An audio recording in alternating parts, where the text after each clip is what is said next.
Alhamdulillah nahmaduhu wa nasta'inuhu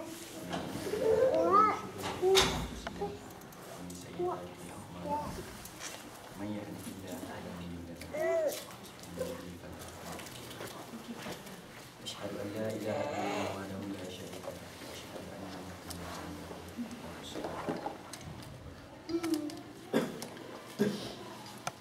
Assalamualaikum warahmatullahi wabarakatuh.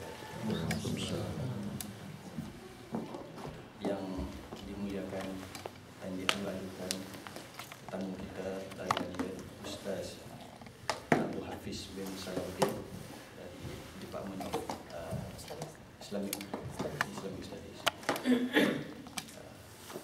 First time datang tadi, selamat datang Ustaz. Yang dihormati Tuan Presiden, Kadir Keluarga, Abang Yusri Abdul Jalil, Timbalan Presiden, ahli-ahli jawatan kuasa, yang dihormati Ketua Kelab UMNO Waris, Saudara Azim, yang dihormati Ketua UMNO London, Saudara Zuhair, dan rombongan-rombongan dari London. Sekali lagi saya ucapkan selamat datang dan terima kasih kepada semua yang hadir. Alhamdulillah, sekali lagi kita diberi peluang untuk berada di dalam satu majlis ilmu. Alhamdulillah, syukur pada Allah Subhanahu Wa Taala. Dan bersama-sama kita buat julung-julung kalinya Ustaz Abu Hafiz hadir dan secara sukarela untuk nak berkongsi ilmu dengan ahli-ahli Kadir Keluarga sekalian. Sebenarnya program pada hari ini boleh kata ad hoc program lah.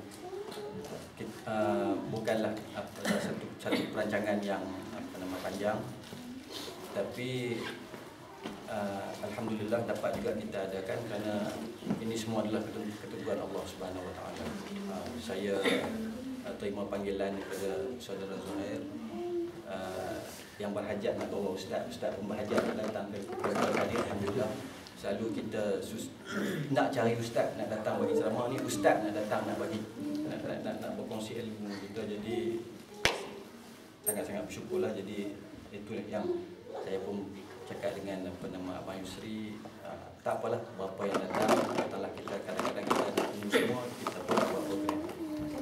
Jadi alhamdulillah Abang Yusri dia usahakan, jadi alhamdulillah berkat Allah Subhanahu Wa Taala yang memudahkan program ini diadakan, jadi alhamdulillah ada juga. Terima kasih sekali lagi kepada semua yang hadir. Masa pun kita dah rasanya belajar sikit apa. Jadi saya tak mau buang masa lagi banyak. Jadi dengan segala hormatnya saya persilakan Ustaz Abu Hafiz mulakan sesi. Segala hormat, silakan. Assalamualaikum. Bismillahirrahmanirrahim. Assalamualaikum warahmatullahi wabarakatuh.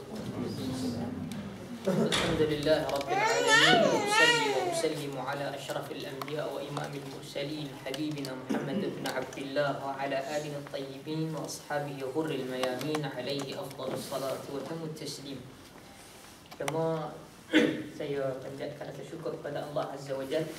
Dan terima kasih kepada Tuan Pengerusi Majlis, Dijawatan Kuasa, pihak penganjur dan sahabat-sahabat hadirin hadirat yang dirahmati Allah sekalian. Pertama, alhamdulillah kita diberikan kesempatan untuk berkumpul, dan mungkin di sini tak ada tajuk khas sebenarnya diberikan. Jadi mungkin sedikit perbincangan, perkongsian dan mungkin soal jawab.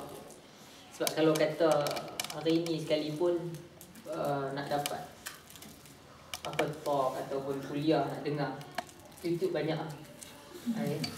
Tapi cuma ada YouTube ni dia tak boleh tanya. Kadang kita ada persoalan. Jadi mungkin lebihkan masa kepada soal jawab dan sebagainya. Dan insya-Allah kita akan berbincang beberapa perkara. Cuma suka saya katakan dalam beberapa pesanan baginda sallallahu alaihi wasallam, antaranya perkataan Sayyidatuna Aisyah radhiyallahu anha, di mana Ummul Mukminin menyatakan bahawa baginda sallallahu alaihi wasallam sebelum daripada hijrah, Nabi tidak disyariatkan perkara berkaitan dengan hukum hakam dahulu. Apa yang diberikan kepada Nabi, kata Aisyah dalam hadis yang sahih, kana awwalu ma unzila min al-Quran al-kalamu 'anil jannati wan nar wal iman billahi ta'ala hatta idza istaqarra al-iman fi nufusi nuzilat ba'da dhalika asy-syara'ah. Apa yang pertama dan yang awal diturunkan daripada Quran adalah perbincangan berkaitan dengan syurga, neraka dan beriman kepada Allah Azza wa Jalla. Dan kemudian setelah iman itu berada istaqarra. Istaqarra maksudnya dia duduk dalam keadaan mustaqir ataupun dalam keadaan yang tenang. Dia kukuh di dalam hati. Maka diberikan ataupun diturunkan hukum hakam berkaitan dengan pensyariatan fiqh yang kita boleh katakan atau kita boleh fahami sebagai hukum hakam fiqh pada hari ini. Dan di antara kata Aisyah, kenapa baginda sallallahu alaihi wasallam diberikan dua fasa yang berbeza.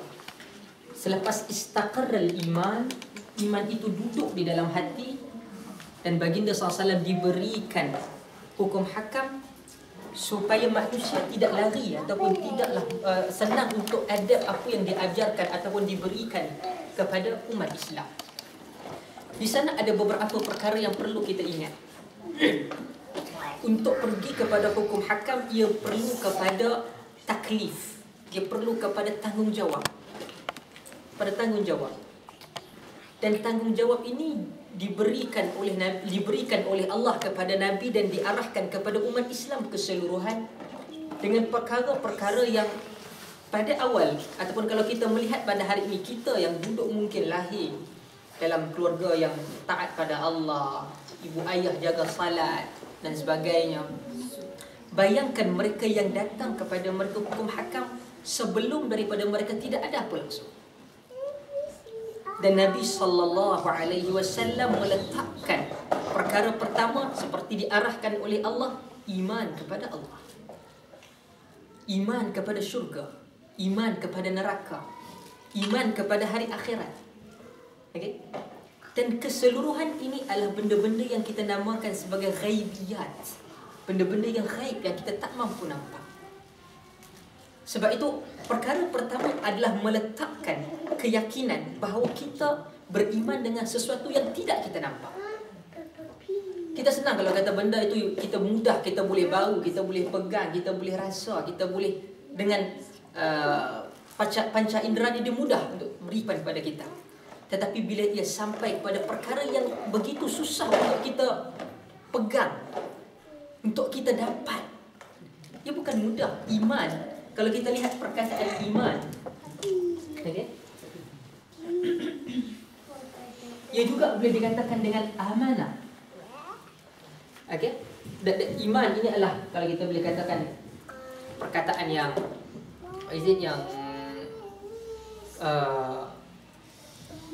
masdar ni terbitan. Kata terbitan. Kata terbitan daripada aman. Ia daripada iman.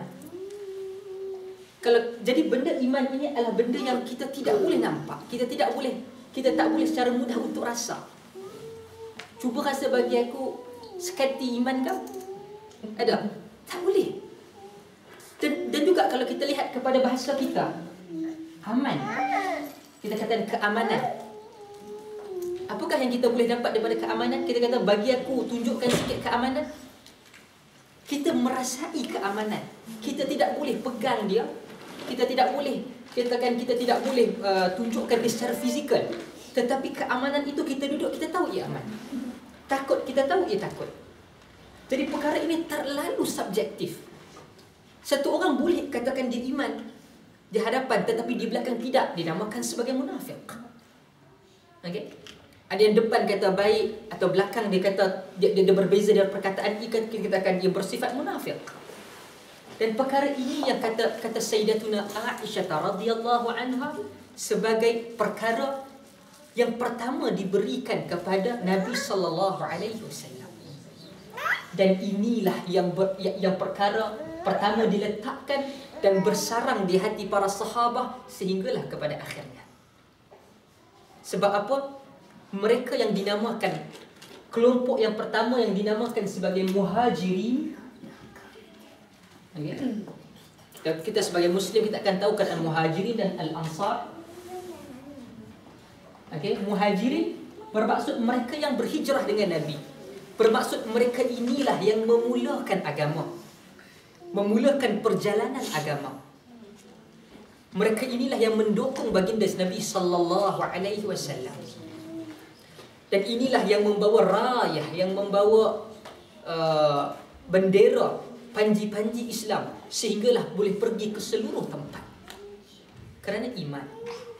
Sebab itu apa yang penting di dalam pembinaan mana-mana bangsa, pembinaan mana-mana negara, perkara pertama adalah iman. Kita kata kita ada banyak masalah sosial, masalah itu dan ini. Kekuatan dia ataupun juzur asas kepada benda tersebut adalah iman kepada Allah Azza wa Jalla.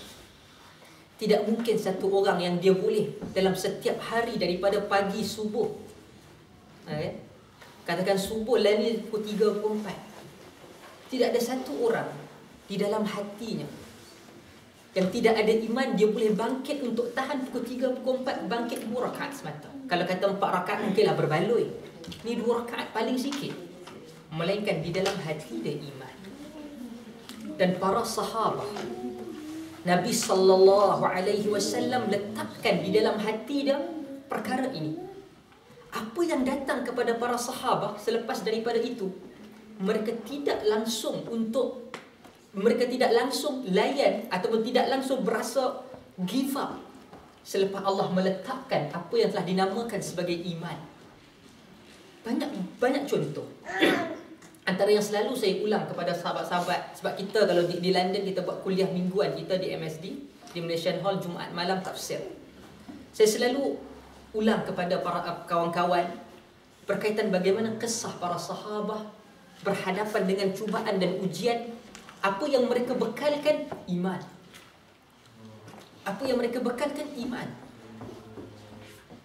Antaranya kalau kita lihat kisah yang masyhur, saya selalu ulang, saya katakan, kalau siapa yang boleh tengok kuliah saya di YouTube dan sebagainya, saya selalu ulang kisah yang cukup, kalau kita katakan mengerikan. Apa dia? Kalau kita buka dalam kitab Sahih Al-Imam Al-Bukhari, diriwayatkan juga oleh Al-Imam An-Nawawi dalam Riyadhus Salihin, seorang sahabah yang mulia, yang kalau katakan kita boleh cari dan kita baca, dan Salihin pun ada terjemahan banyak.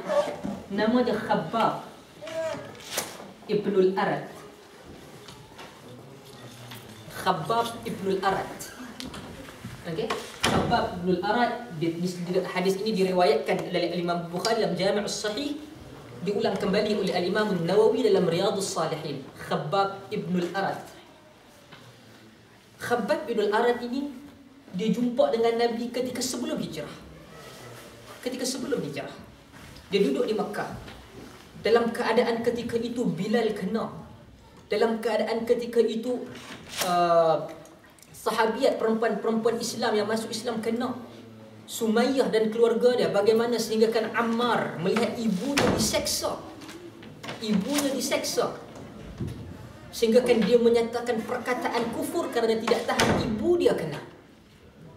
Kemudian para sahabat berjumpa dengan Nabi dan dia tanya, bagaimana iman Ammar?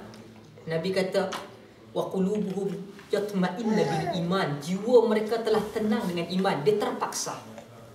Okey. Khabbab Al-Arad dalam hadis dalam Bukhari ceritakan, Khabbab Al-Arad kata, kami pergi kepada baginda sallallahu alaihi wasallam. Aku berjumpa dengan Nabi. Wa huwa mutawassidun burdatan lahu fi dhillil Ka'bah. Nabi ketika itu berada di bawah bayang-bayang Ka'bah. Dalam riwayat Nabi sedang duduk beribadah di bawah bayang-bayang Ka'bah.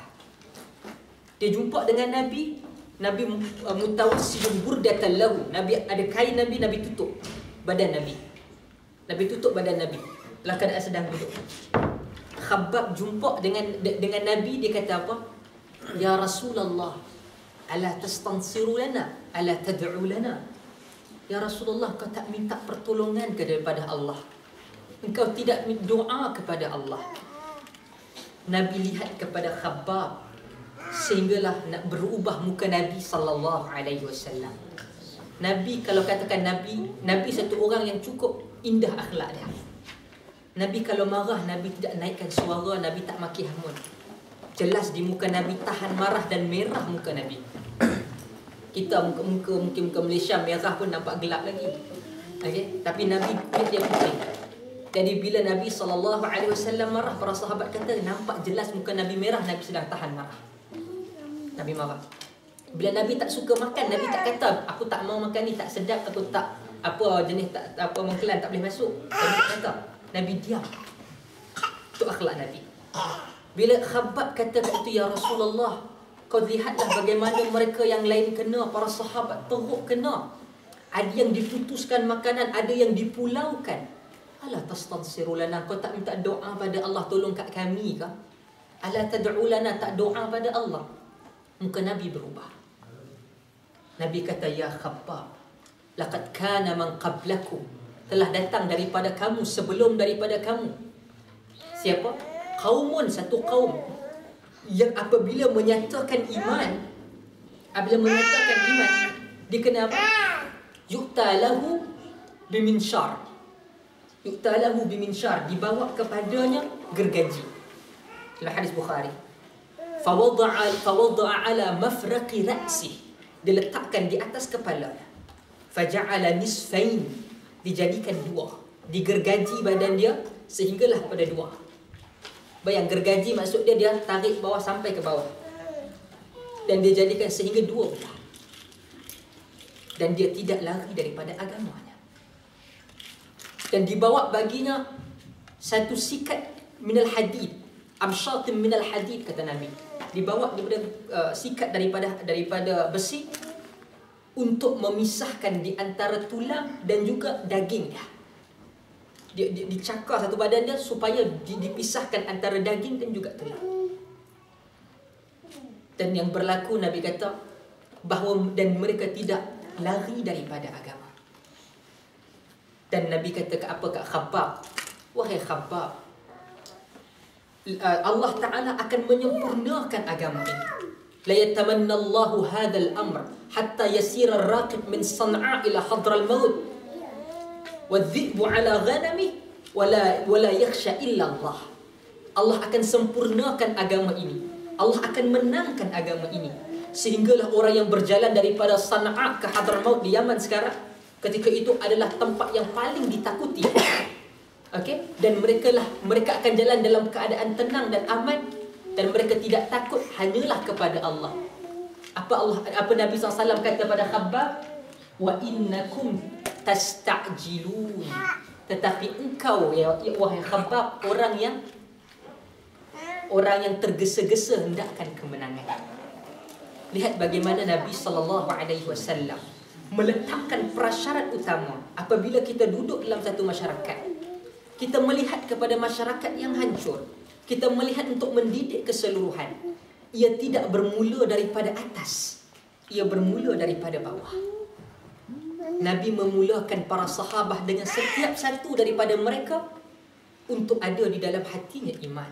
Khabbab ini dia bukan tak kena teruk, dia bukan kena tangkap ke, buang negeri ke, kenapa. Khabbab teruk benar. Khabbab ini adalah haddad dalam bahasa Arab. Haddad bermaksud dia tukang besi. Dia tukang besi. Hadid adalah besi. Hadid, kalau haddad ini adalah fa'il ya, pembuat dia. Bermaksud haddad inilah orang yang menukang besi. Letak cerita Rom ke apa, dia celup dalam tu, Dia tempur besi, buat pedang lah, buat apa. Dia ni, Haddad ni, Khabbab ni kerja dia dah Haddad. Bila dia terkantoi masuk Islam, apa yang dikenakan pada dia? Apabila buat besi tu, dia ada kuali. Kalau kita pergi mamak tu, dia ada kuali buat apa, capati pun tu. Bukan gitu. Tapi dia ada bara yang lebih besar lah, taklah mamak tu punya. Okey, yang untuk buat besi. Dia masukkan dalam, dia keluar, dia tempur. Dia masukkan dalam bara, dia tempur. Khabbab bila kantoi masuk Islam, tuan dia letakkan belakang dia ni, dia renyap masuk ke dalam tempat tu tadi. Sehingga kan masak belakang Khabbab. Masak belakang Khabbab. Dalam riwayat lain kata Khabbab ini, air belakang dia berpeluh sehinggalah boleh memadamkan api tersebut. Khabbab kena. Dan bila dia jumpa dengan Nabi mengadu, Nabi kata apa? Khabbab, hang dah memang kena teruk, tak apa, aku minta doa ke Allah. Tak. Nabi kata, ya Khabbab, wa innakum la tasta'jilun. Kamu ini tergesa-gesa. Sebab Nabi telah diajarkan oleh Allah Azza wa Jalla mempunyai beberapa fasa penyempurnaan iman. Sehingga kan pada awalnya Nabi SAW tidak berhijrah. Ketika ada para sahabat ke Habsyah, kenapa Nabi tidak pergi berhijrah? Kenapa Nabi pergi ke Madinah? Para sarjana Islam apabila berbincang tentang sirah perkara ini, kenapa kali pertama Nabi pergi ke Habsyah? Nabi tidak pergi ke Madinah. Kenapa? Kerana apabila Nabi ke Habsyah, siapa pemimpinnya? Najasyi. Sudah mempunyai kerajaan yang stabil. Bila Nabi pergi ke sana, Islam tidak mampu menjadi dominan di Habsyah. Okey? Antara syarat yang paling utama adalah kenapa Nabi pergi berhijrah ke Madinah, kerana arahan Allah. Itu yang pertama. Yang kedua, apabila Islam boleh menjadi dominan. Setelah apa? 13 tahun Nabi habiskan masa di dalam pembinaan iman di kalangan para sahabat. Kita tidak akan melihat hukum hakam yang begitu detail melainkan berada di Madinah. Sebab tu bila kita membaca Al-Quran, kita akan lihat dalam perbincangan Al-Quran dia ada dua jenis ayat yang dinamakan ayat Makkiyah dengan ayat Madaniyah. Ada dua. Ayat Makkiyah dan ayat Madaniyah. Apa maksud ayat Makkiyah dan Madaniyah? Di sana seperti mana disebutkan oleh Al-Imam Ibn Jarir At-Tabari. Ibn Jarir At-Tabari mendatangkan beberapa pandangan ulama. Ada katakan Makkiyah ni turun di Mekah, Madaniyah turun di Madinah. Tetapi pandangan terpilih di kalangan para ulama ulumul Quran menyatakan Makkiyah turun sebelum hijrah, Madaniyah turun selepas hijrah, walaupun ia turun di Makkah. Okey, dua. Pertama dinamakan sebagai ayat Makkiyah. Boleh baca tak? Boleh kan? Makkiyah. Yang kedua ayat Madaniyah. Makkiyah turun sebelum daripada hijrah, Madaniyah turun selepas daripada hijrah. Apakah kriteria antara kedua ini? Yang pertama, Makkiyah dia bercakap mengenai akidah. Makkiyah bercakap mengenai benda-benda sam'iyat, ghaibiyat, benda yang kita tak boleh tahu, hari kiamah, syurga dan sebagainya. Madaniyah, antara karakteristik dia adalah ia bersifat tentang hukum hakam agama. Hukum hakam agama. Jadi ia datang bila? Selepas daripada hijrah. Selepas iman itu terletak berada di jiwa para sahabat. Sebab tu apabila kita, alhamdulillah kalau katakan kita ada di kalangan anak-anak, kita ada mungkin satu hari kita ada cucu dan sebagainya, perkara pertama adalah mengenalkan mereka kepada Allah. Menceritakan kepada mereka, kalau kata nak tidur kita bacakan ceritakan mengenai Tuhan dia. Kita boleh kata mana-mana orang yang boleh ada integriti tidak sama orang yang beriman dan takut dia terhadap azab Allah Azza wa Jalla. Sebab itu kenapa apabila berada di Madinah, Nabi SAW baru diturunkan kepada Nabi hukum hakam. Antara kalau kita bincang di kalangan orang, hukum hakam, apabila tanya hukum hakam, Malaysia secara umum dia akan nampak hudud. Okey, hudud. Dan kita lihat perkara pertama Nabi SAW, Nabi tak cari orang salah. Apa yang Nabi buat? Nabi letakkan iman. Apakah contoh? Kalau orang kata, macam mana pelaksanaan hudud Ustaz? Lihatlah kepada hadis. Nabi tak buat satu tim khas, hampilah rumah orang hang cari. Tak. Kisah yang paling masyhur berlaku kepada Ma'is ibn Malik al-Aslami. Ma'is ibn Malik al-Aslami. Ini sahabat Nabi yang Allah takdirkan dia melakukan maksiat zina. Dia melakukan maksiat zina. Adakah Nabi cari dia? Nabi buat skuad pemantau, pergi cari mana skoden, tak dapat tangkap Ma'is. Dah. Nabi SAW sama ada di Mekah, Nabi sampai ke Madinah, Nabi Madinah, orang-orang Ansar, Nabi letakkan pertama iman kepada Allah, iman kepada Rasul, iman kepada hari kiamat, iman kepada syurga dan neraka. Ma'is ibn Malik al-Aslami, satu hari dia berjumpa dengan Nabi SAW.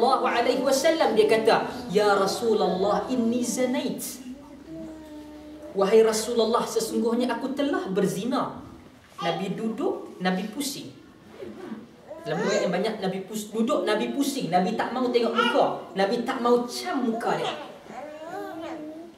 Kemudian bila dia kata, "Ya Rasulullah, inni zanait." Ya Rasulullah, aku berzina. Nabi pusing lagi, Nabi tak nak tengok dia.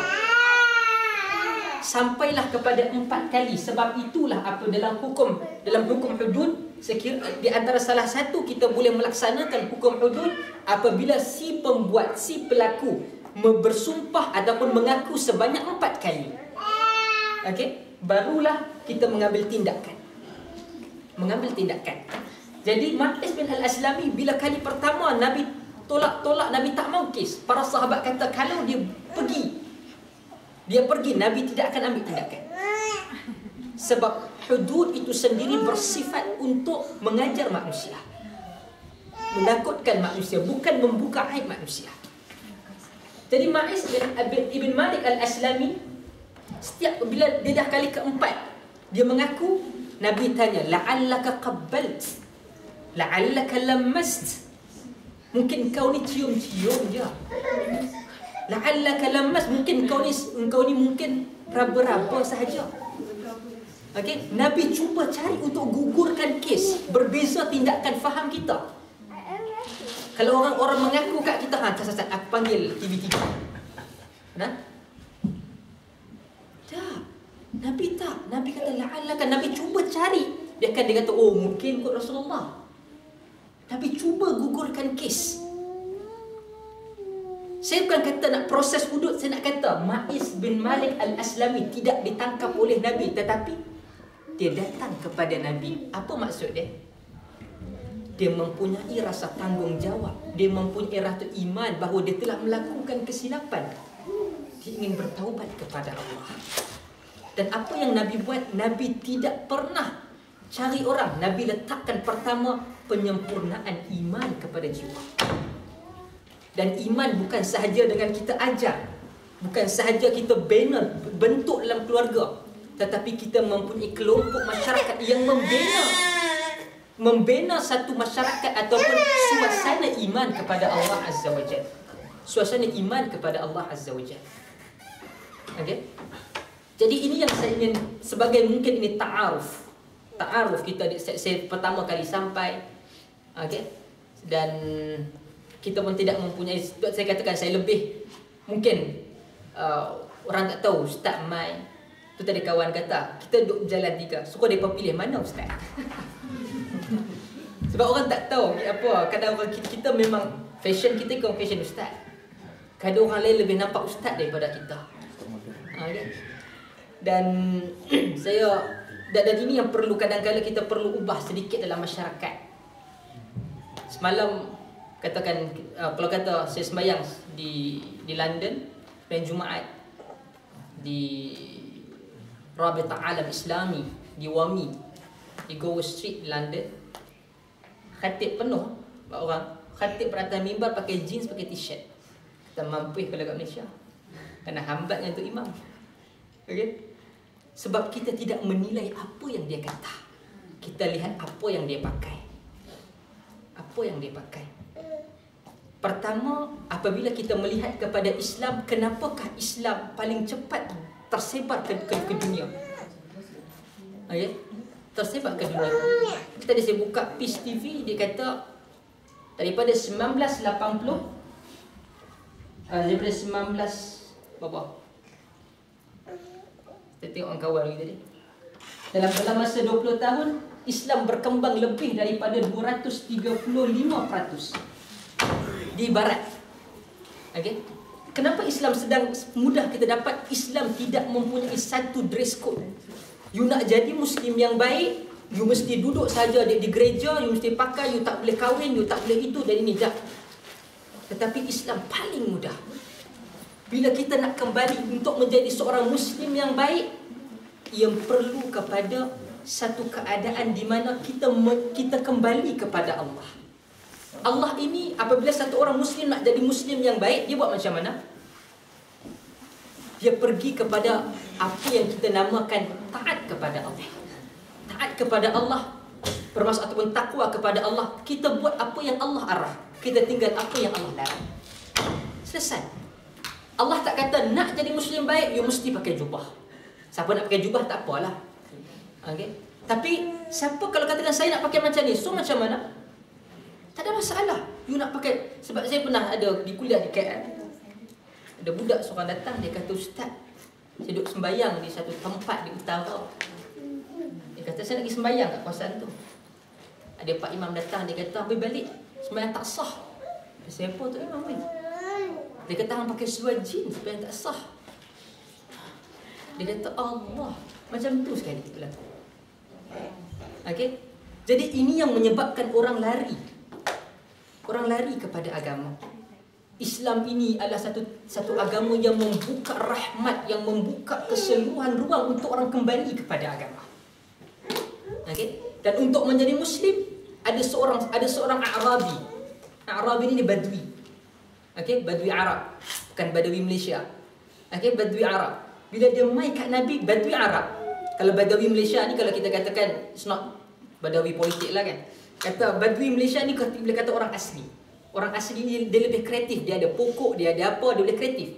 Tapi kalau katakan Badui Arab bagi saya, dia langsung tak ada apa, dia duduk tu dia nak buat apa? Dia main pasir, dia apa semua, habis. Mungkinlah dia tahu tentang apabila nak berlaku desert storm ke dan sebagainya, mungkin dia boleh predict benda tersebut. Tetapi berbeza kalau kita katakan dengan orang asli kita lebih hebat. Okey, orang asli kita lebih hebat. Apa yang berlaku? Dia datang jumpa dengan Nabi. Orang Badui Arab ni kalau dia datang jumpa Nabi, ada berlaku yang katakan dia tidak bertamadun ataupun dia tidak mempunyai adab, sehingga kan dia tunggu dengan Nabi, dia tunggu nak jumpa dengan Nabi, dia terasa nak kencing. Jadi dia buat apa? Dia pergi dalam masjid tu, hujung dia pergi kencing dalam masjid. Dia nak kencing. Jadi Nabi nampak, para sahabat ada yang nak keluarkan pedang, seperti dia menghina. Dan Nabi SAW kata, da'hu, tinggalkan dia. Bermaksud Nabi juga, dan Nabi kata, jangan tak, jangan kau potong ketika dia sedang buang hajat. Okey, kita nampak kawan kita kalau hutan kita saja kacau. Okay, berdasarkan adab Nabi larang. Nabi kata, Nabi nampak, Nabi kata selesai, biarkan dia selesai. Dia habis kencing, Nabi datang, Nabi ambil air, Nabi curah, Nabi tutup dengan pasir. Dan Nabi ajar dia. Islam mengajar manusia daripada silap. Nabi nampak ada silap, Nabi kata yang betul dia mana? Berbanding kita. Sebab tu saya kadang-kadang orang tanya, saya kata kita satu bangsa yang haramkan kesilapan. Kita pernah remaja dan kita masih remaja. Kalau kita tengok, kalau si anak buat salah, yang paling dia takkan bagi tahu siapa? Mak dengan ayah. Okey, mak dan ayah.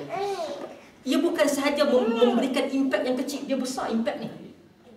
Pertama, apabila dia salah, kita pertama dia tahu, okey, bagi tahu mak dengan ayah, dia bebel 24 jam itu paling sikit lah. Saya buat pizza nak, aku dah kata gini itu dan ini. Kalau kata dia dah letih, dia diam. Bila adanya hampir-hampir kita buat kesalahan yang kedua ataupun kita terbuat kesalahan kedua, confirm dia ungkit. Apa yang berlaku yang membawa kepada kesan yang buruk. Jadi si anak apabila dia salah buat sesuatu ataupun dia buat tindakan sesuatu, dia tidak akan rujuk kepada orang yang tahu. Sebab apa? Bila nak pergi pada orang tahu, dia akan memberikan respon yang negatif. Apa yang dia pergi kepada kawan-kawan dia yang sama tahap pemikiran. Tahap pemikiran.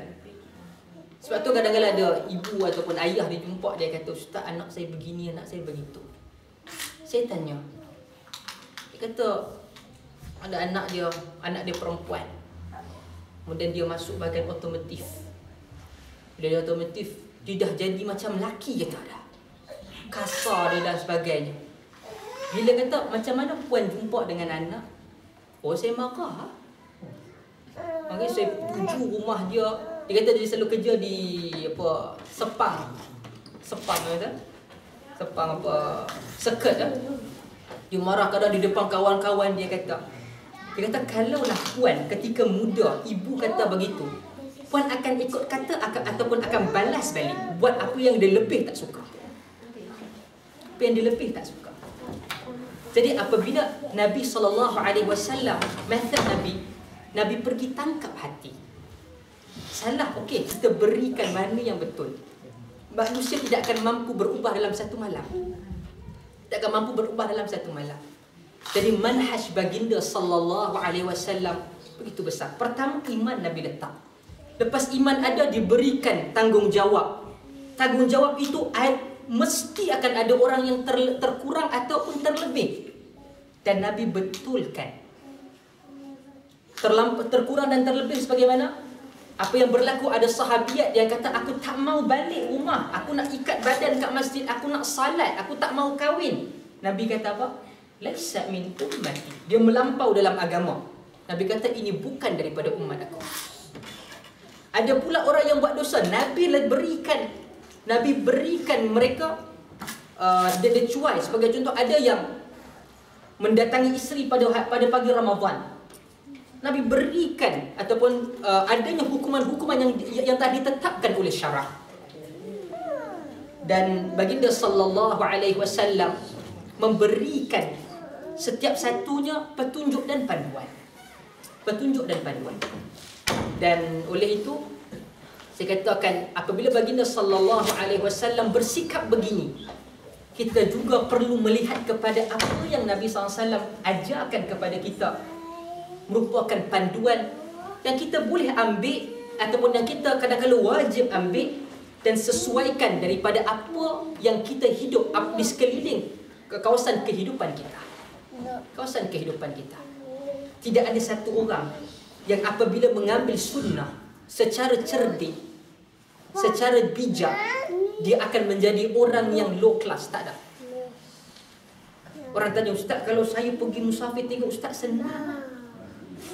Kata, "Saya tak pernah membuat amalan yang bagi saya, yang saya belajar, tidak pernah saya buat, melainkan saya ada nas yang ada." Orang tengok, "Oh, mudah lah." Kalau orang tanya, "Saya nak untuk macam mana perempuan, tempat ni payah lah Ustaz, tandas dan sebagainya." Kata, "Tak, buat seperti mana yang kadang-kadang Nabi SAW dalam keadaan berwuduk, Nabi sapu saja pada serban Nabi." Okay? Kita pergi kelas, kata itu benda yang maklum. Kita pergi kelas, tak boleh apa, kita jamakkan. Ada banyak perkara sehingga kan semua ini ada dalam sunnah, dimudahkan pada kita.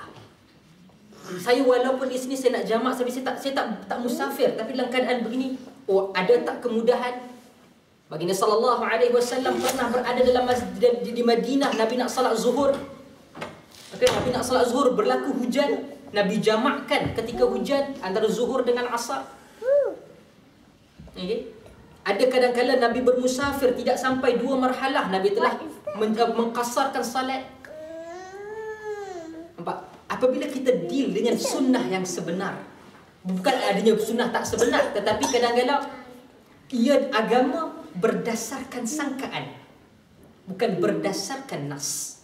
Itu menyebabkan kadang-kadang kita silap. Bukan saja kita silap, kita terbeban. Dan apabila kita melihat agama sebagai pusat bebanan, akhir sekali kita akan kata, "Oh, susahlah agama ni, aku nak tinggal." Tidak ada orang pun yang buat, dalam saya katakan tadi cerita Arabi tu, dia jumpa di dalam masjid Nabi, dia buat benda tu, dan dia tanya kepada Nabi SAW, Arabi ataupun orang Badui jumpa dengan Nabi, ya Rasulullah, boleh tak aku nak masuk syurga kalau aku nak buat semua benda wajib saja? Puasa wajib, tak nak puasa sunat. Solat wajib, solat sunat aku tak mau. Zakat sedekah yang wajib. Sedekah yang wajib adalah zakat. Quran menyebutkan zakat juga, sedekah itu adalah zakat. Khudh min amwalihim sadaqatan tutahhiruhum wa tuzakkihim. Ambillah daripada harta mereka sedekah. Ambil bermaksud arahan, sedekah bermaksud zakat di situ. Aku tak nak bagi sedekah yang sedekah yang kita maksud. Aku nak bayar hanya zakat saja. Boleh tak aku masuk syurga? Nabi kata boleh. Dia balik, Nabi kata dakhalal jannata in sadaq. Aku janjikan dia kepada syurga. Aku janjikan dia dengan syurga sekiranya dia benar. Salat wajib 5 waktu kita buat. Nak kata buat ni memang kalau kata balok lihat betul memang pemalas. Memang dia takkan buat. Salat wajib dia jaga.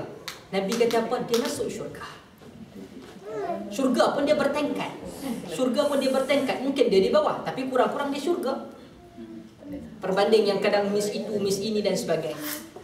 Okey? Sebab itu Nabi kata, dan Islam ajar buat apa yang Allah suruh, tinggalkan apa yang Allah larang. Itu adalah asas. Jadi kita nak pembinaan yang daripada bawah sehinggalah ke atas. Tegakkan mana yang asas dahulu. Iman kepada Allah, akidah yang sahih. Okey?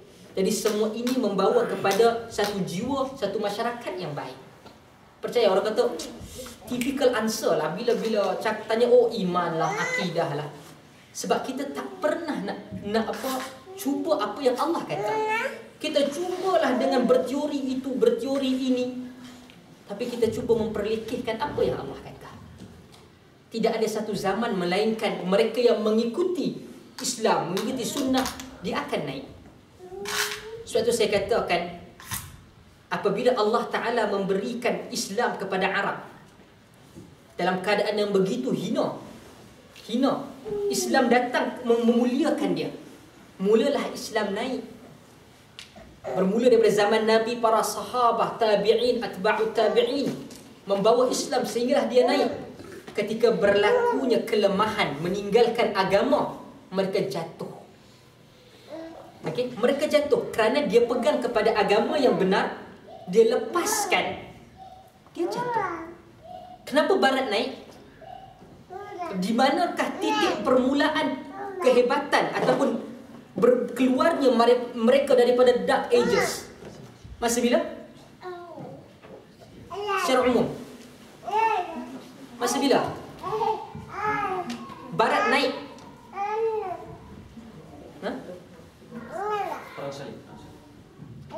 Perang salib itu okey, kalau kata lebih kurang, tapi titik pertemuan Barat sendiri, salib antara Islam dan dia di Barat ini sendiri. Kita tahu bila berlakunya Renaissance, pemisahan di antara gereja dengan juga ilmu.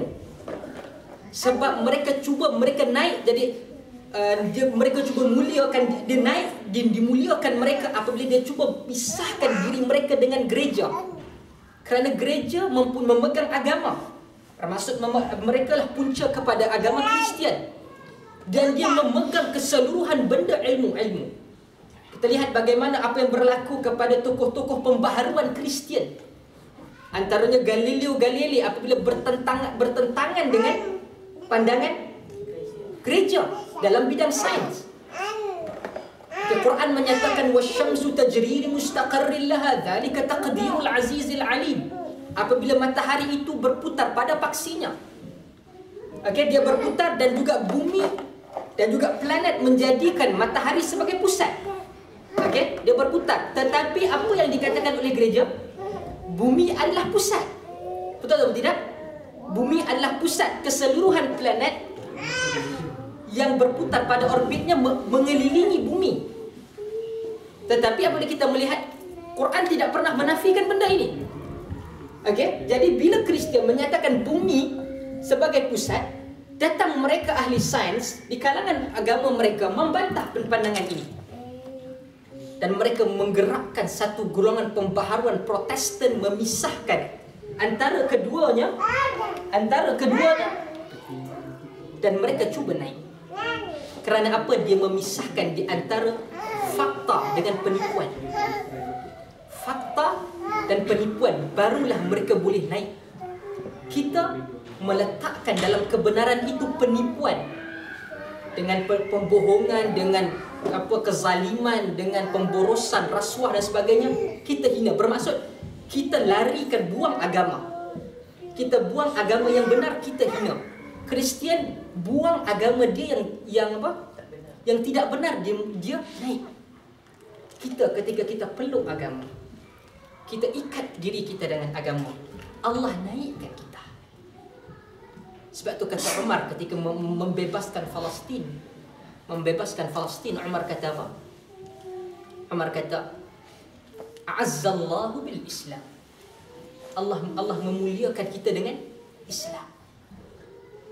Dan Allah akan menghinakan kita apabila kita meninggalkan Islam. Okay? Kerana Islam itulah kebenaran. Apabila dia tahu Kristian itu tidak benar, dia tinggalkan dan dia mulia. Kita bila kita meninggalkan Islam, kita hina. Bukan bermaksud Islam. Kadang-kadang orang salafan bukan bermaksud saya katakan kita Islam, you kena pakailah seperti ustaz, baju pakai ustaz. Ini kalau kita kata macam kita mungkin bila kita faham, kita akan nampak macam ustaz ni melawak. Tak, setengah orang dia memahami begitu. Habislah aku kalau Islam aku kena begini. Okey? Memang ada di kalangan kedua belah, lelaki dan perempuan, Allah tertentukan aurat. Ya. Tentukan aurat. Tetapi apabila kita nak katakan ini, kita baliklah kepada Allah. Baliklah dahulu kepada Allah. Berubahlah sedikit demi sedikit, di mana rahmat dan pengampunan Allah luas. Takkanlah Ikrimah anak kepada Abu Jahal. Ikrimah ni masuk Islam ketika Fathu Makkah. Jadi kalau dia kembali ke Makkah dan beriman kepada Nabi, Ikrimah itu Nabi terima taubat dia. Dulu dia nak bunuh Nabi. Takkanlah orang yang nak membunuh Nabi bercita, tak adalah manusia yang lebih teruk, melainkan mereka yang membunuh Nabi dan bercita-cita nak membunuh Nabi. Allah terima taubat dia. Takkan kita yang kadang-kadang kita salat mungkin terlepas daripadanya, kita terlalai, kita mengangkat tangan memohon keampunan Allah, Allah tak terima. Keluasan Allah Azza wa Jalla cukup luas. Keluasan rahmat Allah cukup luas. Okey? Jadi Islam ni dia di antara dua benda. Kita katakan dia ada betul dan salah. Tetapi bila kita nampak seseorang itu buat maksiat, Islam tak katalah, oh you buat satu maksiat you masuk neraka terus. Tak. Mungkin dahulu kita nampak orang tu teruk, kita kata dia macam-macam. Tapi sebelum akhir hidup dia, Allah berikan dia hidayah. Mungkin dia kembali kepada Allah dalam keadaan yang diampunkan. Sebab tu Islam ini kita katakan, lihatlah ke mana sahaja. Kita dah bincang tentang iman, kemanisan iman. Kita tentang hudud di mana Islam ada rahmat dia. Nabi tak cari salah orang, Nabi cuba maafkan. Perempuan, contoh perempuan Ghamidiyah. Imra'ah Ghamidiyah, seorang perempuan dalam keadaan bunting, dalam keadaan mengandung, jumpa dengan Nabi, ya Rasulullah, anak dalam inilah hasil zina. Nabi kata, kau baliklah, biarlah budak tu bersalin. Biarlah sampai kau bersalin, budak tu beranak. Okey? Bila datang keadaan merah lagi, dia jumpa dengan Nabi, ya Rasulullah, dah lahir, dah ambillah tindakan pada aku. Rahmat dan sayangnya Nabi supaya dia balik, pergilah minta ampun pada Allah. Jangan kata jangan buka aib sendiri. Kalau Allah ampunkan kau selesai, tak payah dah. Nabi kata kau baliklah, susukanlah budak ni sehingga putus susu. Tetapi bila iman diletakkan, perempuan tu datang selepas budak ini putus susu, dia jumpa dengan Nabi, ya Rasulullah, aku telah bersedia. Nabi SAW kata, tidaklah pada satu kerajaan Islam sekiranya telah dibawa kepada dia hukum ataupun kes hudud, melainkan dia mesti mengambil tindakan. Okay? Sebab tu ada sahabat yang bila cuba bawa kepada Nabi kes-kes ataupun dalam keadaan, ada sahabat yang ditangkap minum arak. Tangkap minum arak. Dia buat salah. Minum arak. Kalau kita tengok kawan kita minum arak, hang ni dah memang minum air kencing setan. Tak nak beza dah dengan setan hang ni kita kata.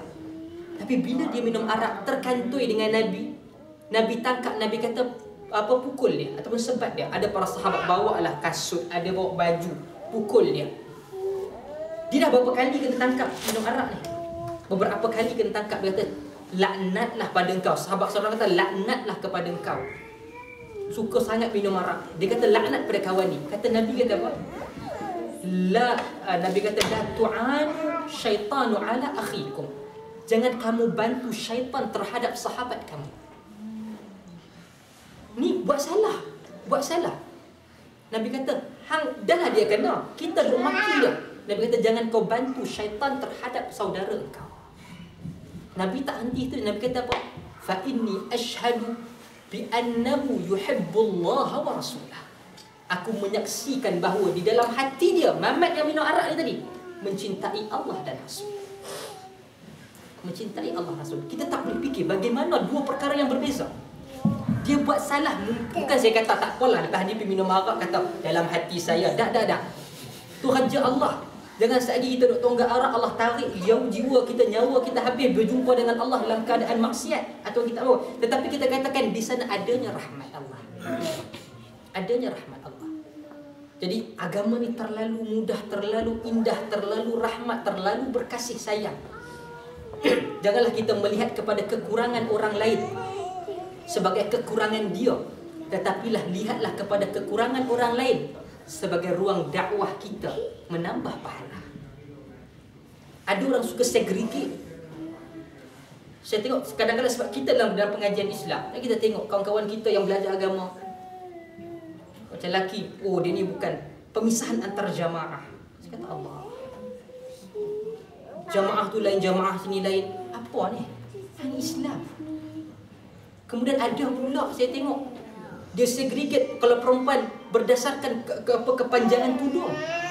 Wah tu 3 segi, yang ini saya tak katalah yang nak labuh, alhamdulillah. Keluarga saya perempuan pakai tudung labuh, ya. Tetapi saya tidak boleh terima apabila ada orang cuba memisahkan, oh ni 3 segi, itu labuh, yang ni apa 7 bidang, 8 bidang, 10 bidang. Berlaku ini adalah realiti. Adalah realiti. Ia tidak boleh diterima langsung. Panggillah keseluruhan orang untuk merasai mendakap agama dengan memahami agama ini Tuhan yang satu, Nabi yang satu, kitab kita satu, petunjuk kita daripada Allah melalui baginda Nabi sallallahu alaihi wasallam.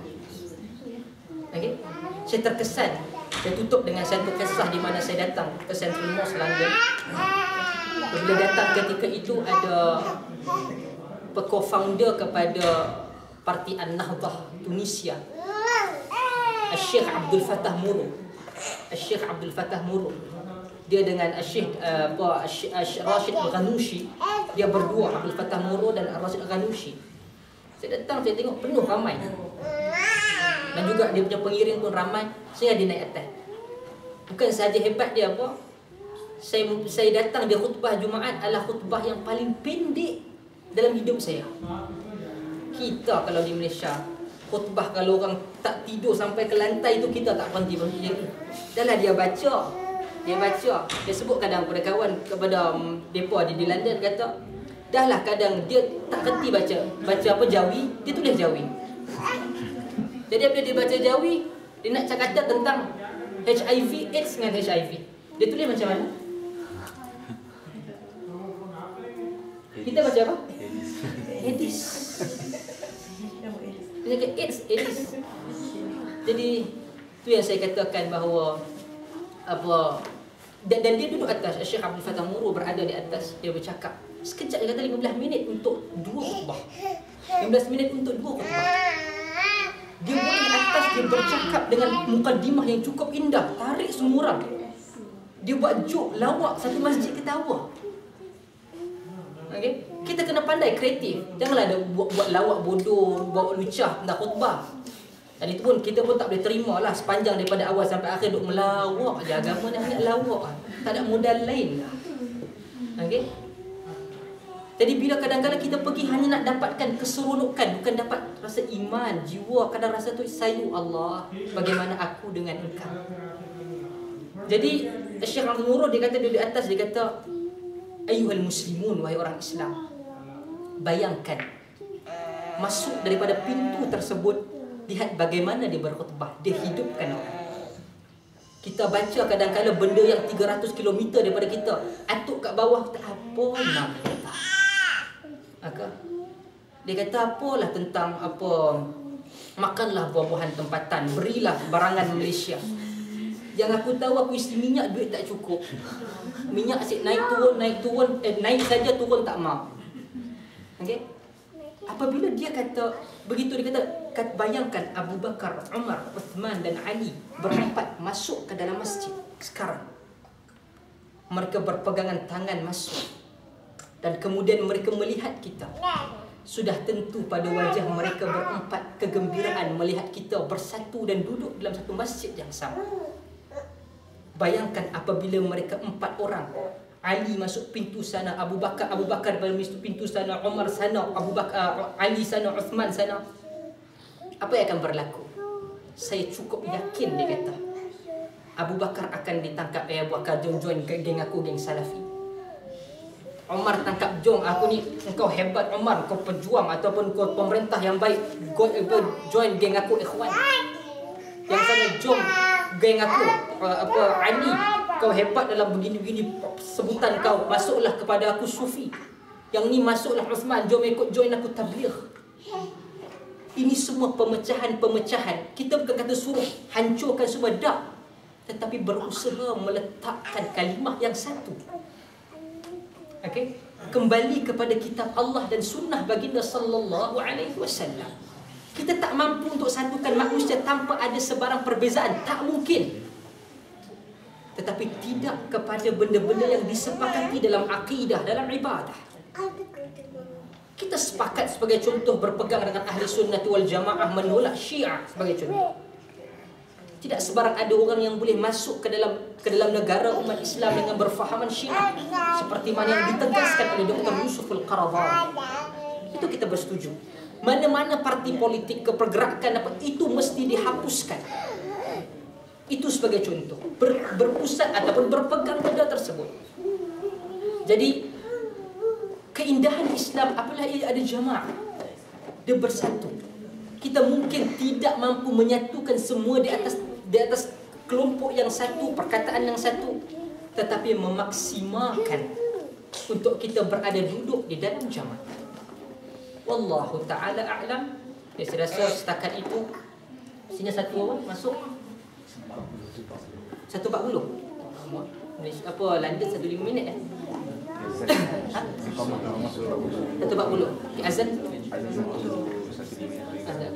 Jadi saya rasa setakat itu dulu. Mungkin dalam keadaan dalam 20 minit pun setengah jam, kata ia lebih mungkin saya buka, ada perbincangan. Saya katakan satu je dalam kuliah saya mana-mana. Kalau kawan-kawan sahabat yang ada dah tahu, lepas duduk dia rasa nak tanya soalan, sepatutnya saya beritahu awal, mungkin ini mukaddimah. Dia akan tanya soalan, tanya. Ada duduk kadang bergaduh, kita terpaksa habiskan cut sebab banyak sangat soalan. Tak habis time kuliah, masuk dalam Facebook, masuk dalam email dan sebagainya. Jadi kita buka ini untuk anda bertanya pertama. Dan saya bukan mempunyai satu jawapan yang pasti benar. Kebenaran hanya milik Allah Azza wa Jalla dan juga Rasulnya sallallahu alaihi wasallam. Diberikan soalan pada saya, mungkin saya boleh jawab dan mungkin tidak. Al-Imam Malik diberikan 20 soalan yang dia boleh jawab 7 sahaja. Apatah lagi, saya rasakan saya dengan Al-Imam Malik, bumi dan langit lebih dekat daripada saya dengan Imam Malik. Okey? Di sini kita buat perbincangan dan anda tidak menjadi wajib menerima pandangan saya. Anda boleh menerima dan menolak kerana kata Al-Imam Malik. Okey? Kullu kalamin yukhadhu wa yutrak illa kalamil ma'sum sallallahu alaihi wasallam ataupun ila sahib hadzal qabr. Semua perkataan diterima dan ditolak melainkan perkataan pemilik kubur ini sambil menunjukkan ke kubur baginda sallallahu alaihi wasallam. Saya mungkin boleh datangkan hadis, tetapi cara pemahaman saya yang saya belajar itulah yang saya pegang. Okey. Jadi kita berbincang dan insya-Allah sebab itu saya kata perbincangan, dan saya tidak paksa pada mana-mana menerima atau mengikuti apa yang saya katakan, tetapi mestilah bersandarkan kepada dua, Al-Quran dan As-Sunnah baginda sallallahu alaihi wasallam. Saya buka pada soalan.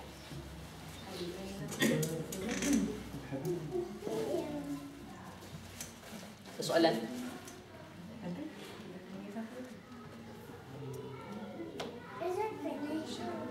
Ustaz, saya tertarik di awal-awal talk tadi, Ustaz sebut pasal akhlak Rasulullah SAW tidak cuba mencari kesalahan dan dan sejak makam ataupun perundangan itu lebih kepada pencegahan. Dan saya cuba relatekan dengan apa yang mungkin dipraktikkan apabila aku diangkat ke tahap pemerintahan misalnya.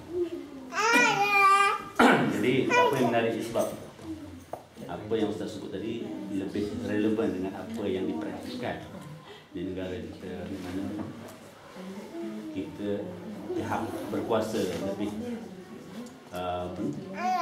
macam tadi buat satu pasukan untuk memantau.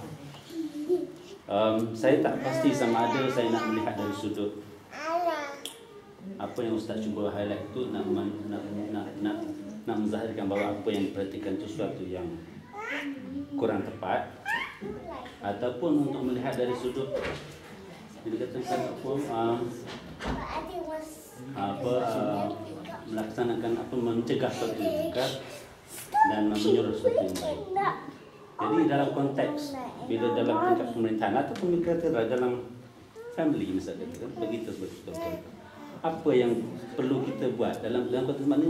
Adakah kita nak letakkan diri kita dalam jangan cari kesalahan ataupun membuka apatah lagi membuka aib. Tapi dalam masa yang sama, sejauh mana pula untuk kita melihat suatu perkara itu tidak mencegah. Terima kasih. Soalan mungkin lebih bersifat hari ini. Kita lihat, kita katakan terus terang kita pun bukan di Malaysia. Tak ada lah jabatan agama datang tangkap ada tauliah ataupun tidak kan. Kau dia, Saya katakan, honestly speaking, saya katakan tindakan jabatan agama melakukan skuad untuk mengintip, pecah pintu hotel ke rumah ke dan sebagainya adalah haram secara mutlak. Tindakan yang haram berdasarkan yang paling masyhur apa disebutkan oleh Al-Imamul Ghazali dalam Ihya Ulumuddin, at-tajassus ataupun mengintip kesalahan orang adalah haram. Diulangi sekali kedua oleh Al-Fadilat Syekh Profesor Dr. Yusuf Al-Qaradawi, disebutkan dalam kitab saya Fiqhud Daulah. Dia menyatakan haram bagi pemerintah mencari kesilapan orang. Sebab Nabi SAW kata, man satara musliman satarallahu fi yaumil akhirah. Siapa yang menutup aib orang atau aib seorang muslim, Allah tutup aib dia di akhirat. Bermaksud ialah wajib tutup aib orang. Dan dia melakukan maksiat, dia tutup. Bukan di sini saya katakan silalah buat maksiat, dah. Tetapi buat maksiat salah. Di dalam pemerintahan, dalam menjalankan perkara tersebut juga perlu ada adab. Sekiranya tidak, Al-Imam Ghazali atau Dr. Yusuf Al-Qaradawi dan sebilangan besar para ulama tidaklah mengharamkannya, tapi mereka melarang perkara ini. Okey? Bagaimana begitu? Oh, kita bolehlah biarkan saja orang. Tak. Apakah perkara pertama? Sebagai contoh, ia berbeza di antara negara dan rumah. Contoh, ini rumah kita. Kita ada beberapa bilik. Ini rumah memang hak milik kita. Kita punya hak nak halau siapa, nak ambil siapa. Betul tidak? Jadi, kita mempunyai... Jadi, apabila kita dengan anak-anak dan sebagainya, hampir-hampir bilik dia adalah hak kita. Kita sebagai ayah. Siapa yang masuk, kita perlu tahu. Kita tuan rumah. Bukan anak kita tuan rumah. Jadi, apabila kita nak tahu apa yang berlaku dalam bilik dia, kita dengar mungkin bunyi-bunyi yang tidak sepatutnya, yang kita boleh ketuk, apa berlaku ni? Kita boleh tanya, sebab itu adalah rumah kita. Tetapi bila dalam pemerintahan, ia tak sama dalam rumah. Ia boleh pergi kepada privasi orang. Islam jaga. Sekiranya tidaklah berlaku kepada Umar dalam kisah yang masyhur, ada seorang yang sedang minum arak. Okey, Umar cari kesilapan dia macam mana? Umar panjat. Umar tengok. Dia minum arak, hukum hudud ataupun tidak secara umum? Hudud. Ada di kalangan para ulama menyatakan tidak, tapi secara umum kata hudud, dia boleh disebat. Okey. Apabila khalifah paling tinggi Umar nampak, Umar perlu tak ambil tindakan? Kalau ikut kaedah perlu.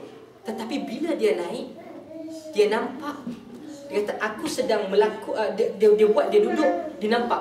Umar tegur. Kata yang Mamat tadi yang sedang minum arak ni, dia kata, wahai khalifah, wahai amirul mukminin, aku buat satu dosa kepada Allah, minum arak. Engkau buat dua dosa. Pertama, engkau masuk rumah bukan daripada pintu dah. Dia tiga dosa. Yang kedua, engkau tidak memberikan salam, wajib. Yang ketiga, engkau mengintip apa yang kau buat. Tiga dosa. Lawan dengan satu dosa. Umar gugur kes. Umar tak ambil tindakan. Sebab Umar mengambil kes dalam jalan yang salah.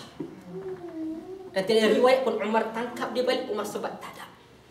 Di zaman Umar, peminum arak ditambah sebatan. Bermaksud Umar keras, tapi Umar tak ambil pada dia. Bermaksud ini tindakan salah. Jadi macam mana saya memilih untuk kita yang terang-terangan atas atau buat konsert, peluk sana sini, TV kata apa semua, duk tutup mata. Okey? Tak maaf lah saya kata terus terang. Kalau katakan di Pahang orang buat ataupun di Selangor sekalipun orang buat kuliah, saya pernah dapat surat kata jawatan daripada ahli jawatan kuasa, dia kata ustaz dapat minta, saya tak tahu. Dia kata sama ada berhentikan ataupun kami tangkap. Saya mengajar agama, saya tak suruh orang, saya tak mengajar menari di Mesurang, di masjid. Tapi diminta arang. Tapi apa yang berlaku di Genting Highland, ada jawatan agama Islam Pahang naik? Tak apa, jawapan di belakang. Okay? Jadi saya katakan yang terang-terang kita tak tutup lagi. Terang-terang kita tak basmi lagi. Kita pergi cari yang orang sudah tutup aib dia. Aib dia. Kita dan jabatan agama, dia tak tunggu ketika dia tak kata, dia tak bagi tahu kat resepsionis tu, kalau nampak dua ini, masa mereka nak masuk ke bilik, tunjukkan antara keduanya adalah suami dan isteri. Dia tak minta. Dia tunggu, oh dah masuk bilik nak? Tak apa, kami mai. Kenapa you tak cegah pada awal? Betul atau tidak? Dia boleh tak buat enactment tu? Boleh. Supaya setiap hotel untuk lelaki suami dan isteri menyerahkan, bagi cadangan saya, secara umum saya tak detail lagi, menyerahkan nak masuk bilik hotel ialah suami isteri. Kan dia dah halang awal. Kenapa tunggu masuk bilik baru pecah? Ada yang berlaku pecah-pecah tengok orang bukan Islam. Okey, pecah-pecah tengok suami isteri, kan aib dia dah berlaku. Masuk pula memang takkan ada adab. Tangkap ustaz di masjid pun tak ada adab, dah lagi dalam tu ada adab. Nampak tak di mana kekurangan kita? Kita tak pergi kepada asas tersebut. Nabi SAW buat tak benda tersebut? Tak. Ni mengaku. Saya kata Nabi mengaku, Nabi tak mau layan hampir balik lah. Kita tak kata TV3, semua media prima tu pun kita cuba nak buka aib orang. Nampak? Bukanlah maksudnya kita tuduh media prima itu sekadar exaggeration saja lah kan. Takut dia keluar YouTube sekali media prima sama kita. Okay. Jadi saya katakan itu asas dia. Yang terbuka kita tak pergi. Adalah istana-istana yang pergi buat dangdut lah, pergi buat apa. Panggil mufti bagi pandangan, mufti tak mau mai. Okay? Itu orang boleh diam. Takkan yang ni nak cari. Lihatlah, saya bukanlah marah sangat, walaupun saya marah jugalah. Okay. Yang berkaitan dengan buka aib ni, kalau maksiat secara personal dan dia punya urut tu mungkin satu beza. Dan kalau berkaitan maksiat yang melibatkan orang awam yang berada di hadapan mata kita, adakah kita boleh buka aib dia? Contohnya kalau katakan menggunakan duit rakyat dan kita tahu depan mata kita, di situ tak ada masalah. Sebab apabila personal kita dengan Allah, kita tutup tak ada masalah. Tapi bila dia berkaitan dengan orang makan 250 juta ke, ataupun orang makan mana-mana ke, duit habis mau, Di situ kita buka. Ia berkaitan hak manusia lah. Hak manusia, taxpayers. Okey, duit pembayar cukai. Di situ wajib buka. Bagi saya wajib buka. Dan ambil tindakan. Sebab bukan kerana apa? Oh, sebab saya pembangkang. Dah. Saya tak ada cek lah mana sekalipun. Kita tak ada apa, walaupun yang bawa kita apa kelab UMNO, tapi dia tak ada kaitan. Kelab UMNO pun tahu dia asyik kena sebat dia kalau dalam kuliah. Okey? Kalau kelab UMNO kena sebat, UMNO tu sendiri kena sebat kan. Bukan saja UMNO kena, PAS kena, PAP kena, keadilan pun paling banyak kena kan. Jadi saya katakan kita adil. Bukan kerana asas dia parti tak, tapi kerana ia berkaitan dengan manusia. Tadi dia tutup dia dengan Allah. Dia dengan Allah, maksiat dia dengan Allah. Dengan manusia sebagai contoh curi. Oh tak boleh angkat aib dia sebab dia curi duit aku. Dah. Bawa kepada qadi saya beri bukti yang dia curi duit saya. Kena ambil tindakan. Okey, di situ perlu buka. 250 juta ke 250 ringgit ke klaim salah ke apa, semua kena buka. Sebab dia tak menggunakan duit peribadi, dia gunakan duit rakyat, dia gunakan duit umum. Yang ketika mana berpuluh ribu lagi tak makan. Okey, dia boleh makan seorang sesama dia. Allah Taala. Soalan. Tak kata satu maksiat tu dilakukan dalam depan mata kita, privacy, tapi dalam kawasan rumah kita, dalam rumah kita kan, kita nasihat tak nak dengar. Dia tu boleh ke kita baru report kepada dia tentang apa, yalah, apa macam agama kata berjudi dalam rumah tak mau. Apabila ia berada dalam tempat kita, dalam tempat kita, kita ada hak. Rumah kita. Okey, sebagai contoh, maksiat ni bukan saja maksiat tu. Contohlah kalau kata apa setiap apa tiba-tiba nak pergi buka api ke suka hati, itu maksiat dia boleh menyebabkan kerosakan pada orang lain. Sama ada dia buat maksiat, dia berzina, kita rumah kita kawan sebilik ke, atau rumah kita bapak kita tengok anak kita bawa, tak apalah, hak dia. Ada. Kita bertanggungjawab. Itu tempat kita. Sama ada kita dah nasihat. Kalau di Malaysia senang lah. Kalau di sini kita lari daripada tempat kita. Okay, kalau di Malaysia kita di rumah kita macam mana? Kita panggil. Kita panggil supaya adanya orang yang berautoriti untuk mengambil tindakan untuk buat benda itu, untuk selesaikan benda tersebut. Kalau di sesuatu tempat, maksudnya bukan di rumah kita tak nak apa subhatnya. Itu masjid. Okey. Di situ apabila kita telah tahu secara pasti, bukan berdasarkan tajassus. Okey?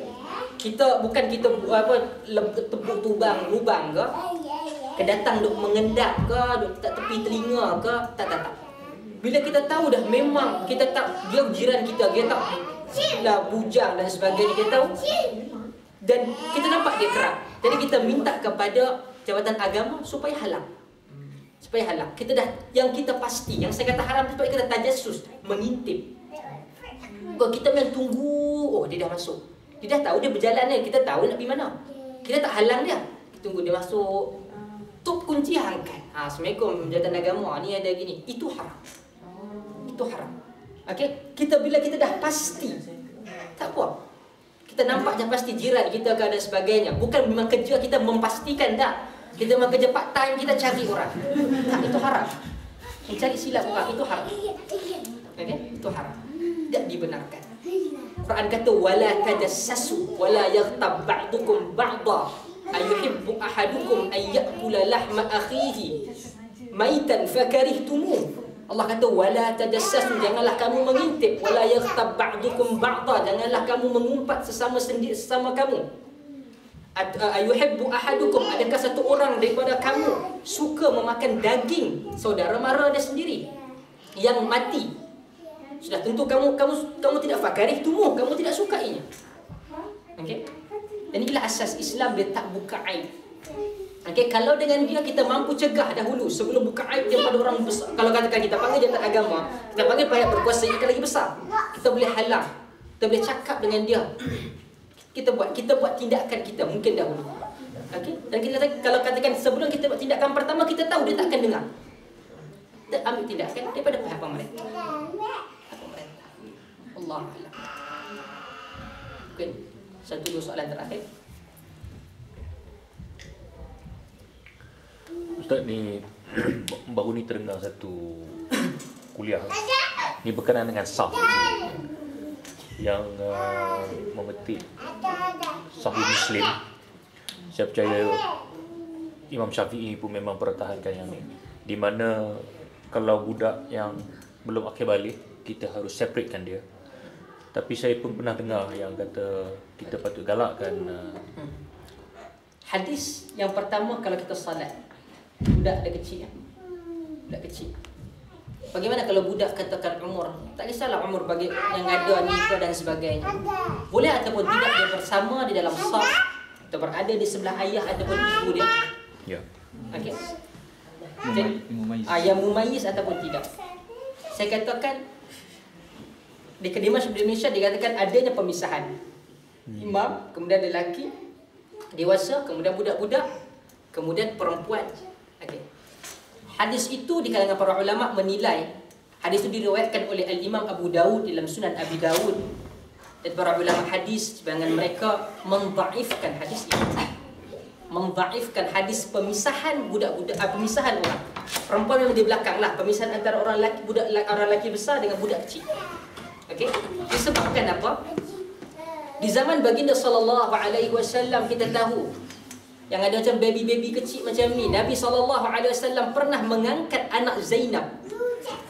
Nabi pernah mengangkat anak Zainab bintu Rasulullah SAW. Nabi salat, kan?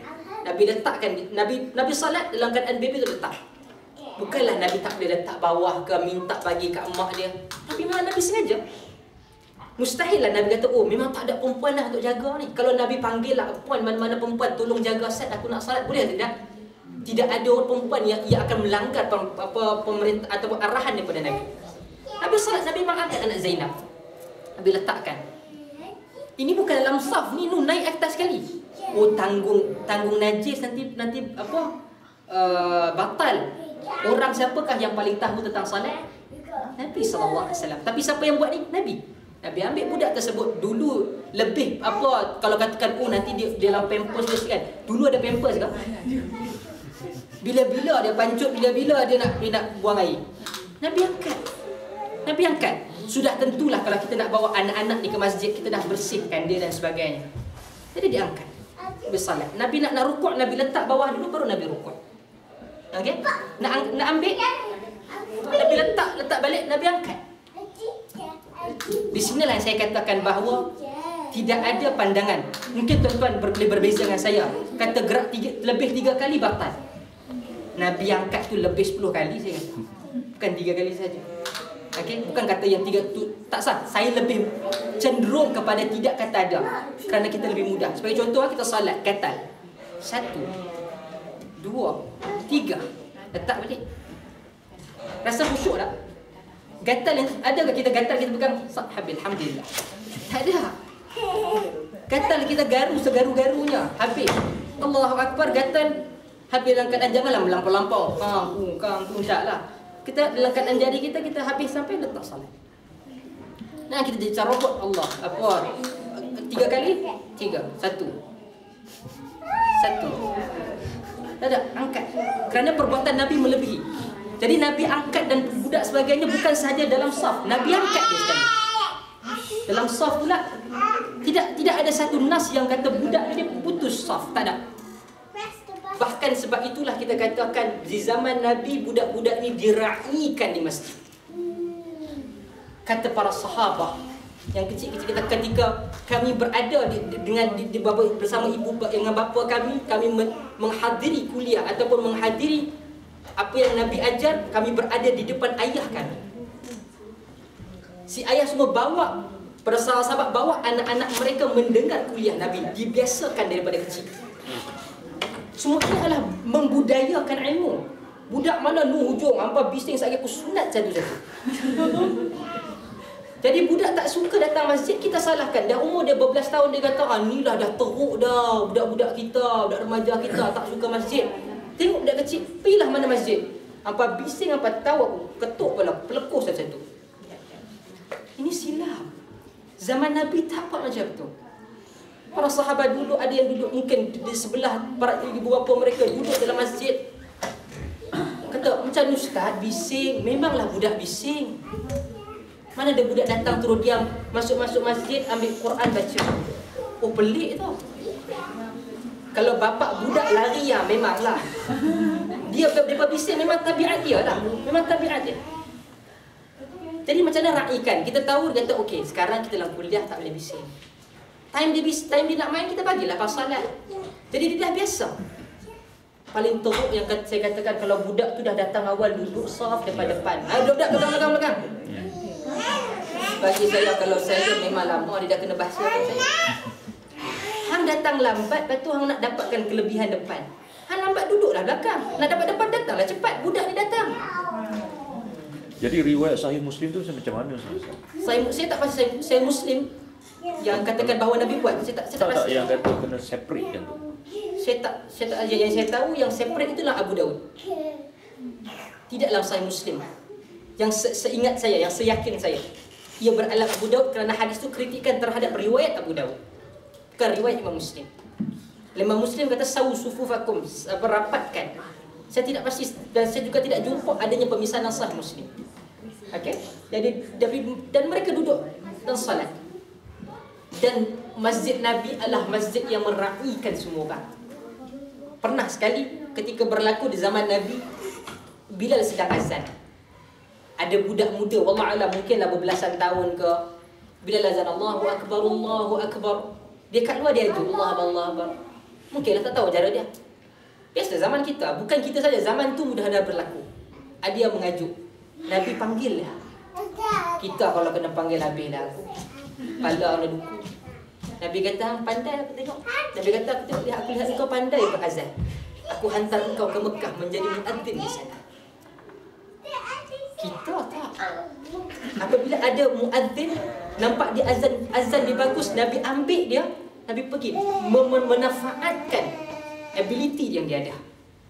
Dalam riwayat lain katakan bahawa dia menjadi muadzin yang terkenal, masyhur di sana. Nabi ambil bagi. Di zaman Nabi, para sahabat yang senior tak ada kata ketika Zaid naik, kata hang Zaid, hang potong kami nak. Kita kalau tidak semua berkaitan dengan seniority. Naik je orang muda lah yang atas cantas. Tapi tidak zaman Nabi. Ketika Nabi nampak Zaid bin Harithah hebat, Nabi hantar Zaid bin Harithah. Ada orang yang hebat Nabi hantar meletakkan manusia pada tempat dia. Sama ada dia baru masuk Islam ke dia tidak, kan Nabi meletakkan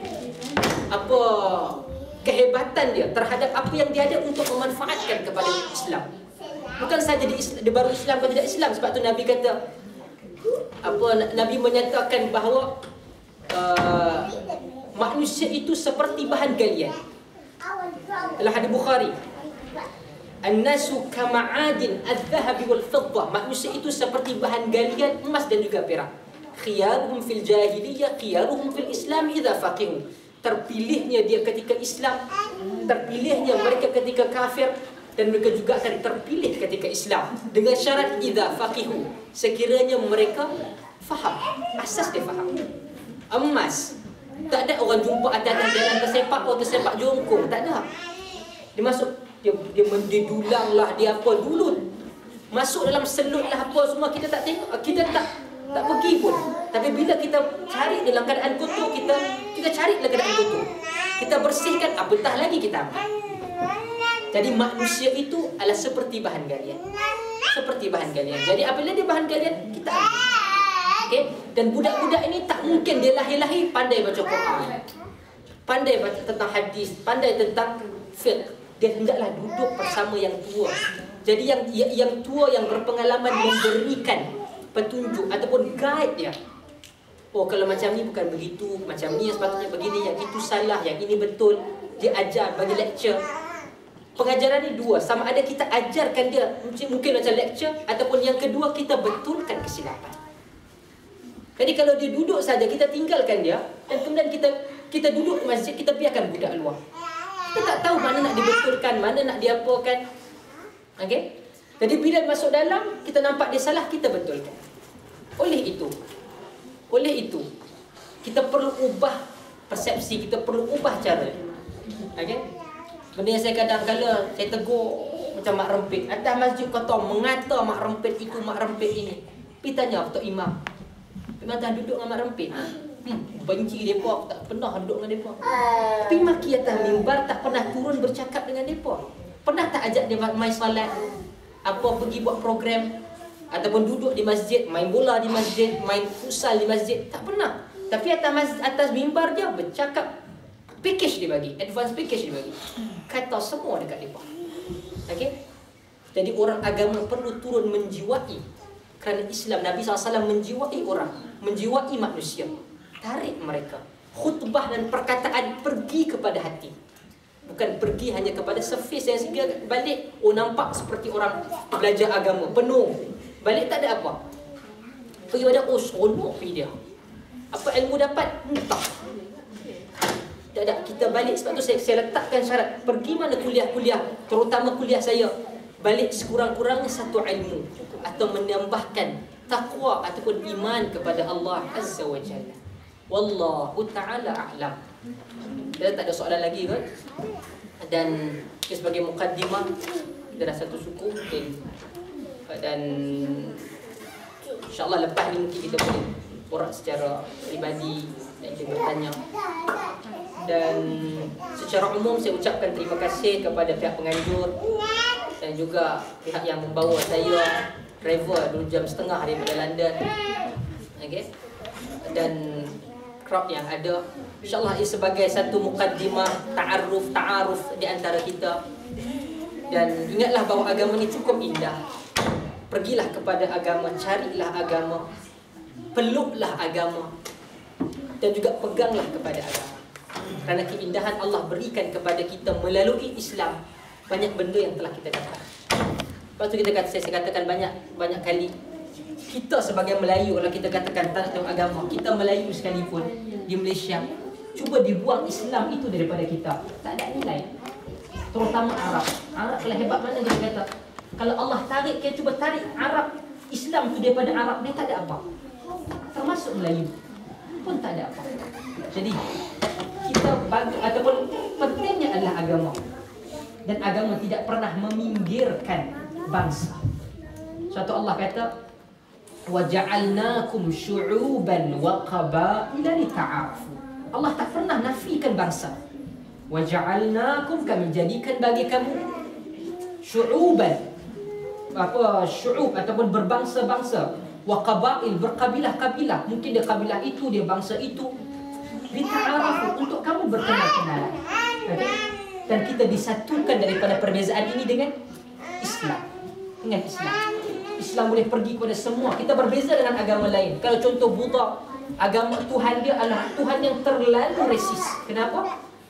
Mestilah perut besar macam dia, mata sepet macam dia, kulit macam dia. Tak masuk dengan kita. Kita mungkin kulit tak berapa putih.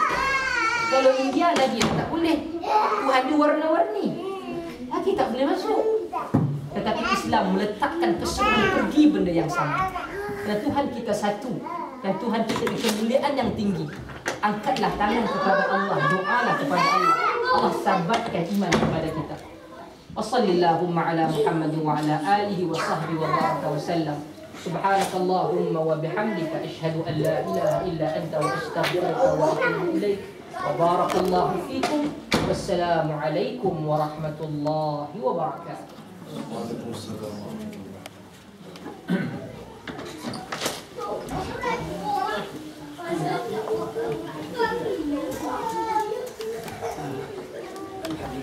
Terima kasih Al-Fadil Ustaz Hafiz bin Salahuddin dengan mukadimah yang bercantik, memberi dan saya rasa sebuah sedikit kita dapat mengambil intipati daripada penjelasan Ustaz tadi, dan juga dengan beberapa soalan-soalan yang disampaikan. InsyaAllah kerana kita kesejukan masa, InsyaAllah kalau diizinkan Allah, mudah-mudahan kita dapat menjemput sekali lagi Ustaz. Ini dialu-alukan datang untuk memberi kuliah kepada Kadin Keluarga, dan saya selaku wakil jawatan kuasa Kadin Keluarga mengucapkan terima kasih kepada Ustaz dan rombongan daripada London. Pak Sukri selaku Presiden, kalau ada nak bagi ucapan. Ni Ustaz jemput depan main London. InsyaAllah kalau ada kesempatan boleh datang London lah. Kalau katakan sampai Jumaat, InsyaAllah kami selalu ada program. Kami memang kata mingguan kami ada program kelas tafsir. Jumaat malam selalu pukul 7 hingga pukul 9 di Malaysian Hall. Okay. Dan setiap 2 minggu selalunya kami ada program yang ada dinamakan Sembang Teh Tarik. Asalnya saja duduk sama-sama, bos dia ada di situ lah. Akhuna Abdul Halim, dia cadangkan nak buat saja di rumah kawan-kawan, di rumah dia di hall tu, sambil maksudnya taklah literally teh tarik kan, maksudnya dalam keadaan yang santai. Tapi bila duduk, ada orang tak puas hati kalau buat begitu. Kalau kami laki hanya laki, perempuan pun nak. Dan kami di London dengan alhamdulillah dengan penganjuran Kelab UMNO London sama daripada Zuhair, dia tangkap saya awal. Dia kata kena buat kuliah. Jadi ingatkan nak lari daripada Malaysia, tapi dia dah dapat tahu kena buat juga di London. Dan kami bermula dengan 25 orang di Marah House. Alhamdulillah sekarang hampir 100 orang. Hampir 100 orang paksa tukar. Okey, dan itu alhamdulillah itu yang memang weekly class lah. Dan Sembang Teh Tarik selalunya kami buat 2 minggu sekali. Dan kali pertama juga dibuat di Marah House. Kami berbincang tentang, di sana memang ada presentation yang agak selalunya kurang sedikit informal, di mana pertama kami bincang tentang Syiah. Kita buka berkaitan dengan buku-buku. Saya sendiri mempunyai buku yang khas, memang apa doktrin Syiah kita ada rujukan, buku yang tebal. Syiah kata mut'ah, di mana kitab dia, siapa yang kata, muka surat berapa, kita ada sekali semua. Okay, kita tunjukkan begitu. Yang kali kedua kita buat di Malaysian Hall Syakir. bersama dengan Brother Syakiri berkaitan dengan salah faham terhadap Islam. Kali ketiga saya bentang berkaitan dengan hadis palsu di Imperial College. Okay. Dan kali keempat insya-Allah pada minggu hadapan hari Rabu di Holiday Villa kita akan ada forum bersama dengan Mufti Perlis, Dr. Juanda dengan Dr. Azwira di sana. Forum yang akan dipengerusikan oleh saya. Dan alhamdulillah kita cuba. Dasarkan kata dulu mungkin agak tidak ada program, kita cuba untuk hidupkan kembali. Okey, jadi itulah antara serba sedikit maklumat. Kalau kata sampai London, mungkinlah kalau orang datang main London nak shopping ke apa, orang boleh singgah kalau ada program kami. Hari Rabu. Kalau macam Hari Rabu pukul 7 malam. macam hari Rabu tu macam minggu depan, kalau kata ada ke lapangan, kami akan buat program itu pukul 7 malam di Holiday Villa. Tak jauh, kalau ada Holiday Villa tu tak jauh daripada MSD. Kami juga ada dengar pasal program tu dan berharap sangat mungkin Ustaz dengan saudara Zuhair boleh buat satu occasion di mana special program di Kadin, di mana ramai audien boleh berkunjung ke Kadin, dan mungkin Ustaz boleh buat satu Kadin. Mungkin kita boleh anjurkan yang special. Kerana di London ni bukanlah semua orang dapat semua ke London. Kerana ada yang kerja, ada yang belajar dan kena pergi ke sekolah sepanjang masa. Jadi tidak semua yang berkesempatan ada dapat meluangkan masa. Jadi kalau kita dapat ada satu di sini, itu satu yang sangat-sangat bagus, sangat-sangat baik diadakan. Siri dakwah ni memang kita bergerak daripada London. InsyaAllah minggu depan kita ke Edinburgh, ke Warwick, ke Manchester. Jadi kita nak move around. Bagi tahu saja bila. InsyaAllah. Kita juga ada penemu residen Ustaz Al-Fazil, Ustaz Hafiz yang pada awalnya tak dapat sama-sama dengan kita kerana mengendalikan kelas fardu ain untuk anak-anak. Jadi mana kita adakan 2 minggu sekali, salah satu daripada kali keluar untuk pendidikan. Jadi sekali lagi saya ucapkan banyak terima kasih kepada Ustaz dan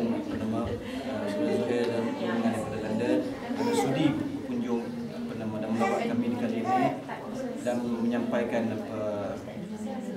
mesej pada masyarakat Malaysia di terima kasih banyak Ustaz. Dan kepada hadirin dan hadirat muslimin dan muslimat yang hadir sekali-sekali saya ucapkan terima kasih. InsyaAllah di lain kesempatan dapat kita bersama-sama lagi dalam sesi soal jawab ataupun sesi kuliah yang lain. Mudah-mudahan kita dirahmati Allah. Qawli hadza astaghfirullahalazim li wa lakum sallallahu ala sayyidina Muhammadin wa ala alihi wasallam. Assalamualaikum warahmatullahi wabarakatuh. Dan saya jemput semua, kita ada ibadah sikit kita bersama yang silakan. Terima kasih.